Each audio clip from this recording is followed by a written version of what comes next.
Hi, Disciples. Time for part 3, the last part of Can't Help Falling in Love, the piano arrangement that I made. It's a unique arrangement. Hopefully you still like it. The only thing, you basically already know the song. You just need to know a little couple of tricks for the ending. The ending comes back to that beginning part.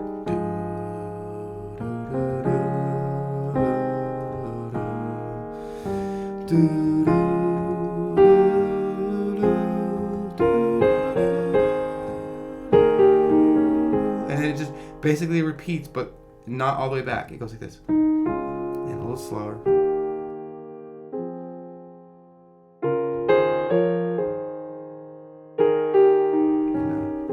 Big slowdown at the end there, okay? So after playing through that beginning part that you already know, but I can't help falling in love with you. The ending just repeats that, but I can't. So you're going to put your forefinger on the E flat and moving into that F, and your left hand is going to go back to this D flat, and everything else should sort of fall into place. But everything slides up. Can't help. Back down to these for these 3 notes again, and then you do a triplet. 4 and 5 here. And you end like that.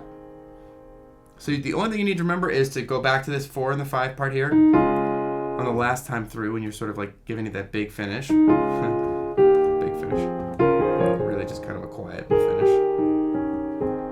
You want to slow down at the end. And the only other thing I need to tell you, if you want to play it if you want to play it closer to the structure of the original song, I actually made it shorter.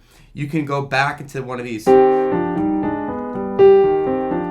before you get to the end. So listen to the original song and think about the structure. If you have to play it exactly as written, you'll want to mess with those parts. But you now have the main pieces, and if you want to play it the way I arranged it, then you can play the whole thing. I really hope that helped you. Don't forget to rate, comment, and subscribe, and I'll see you next time.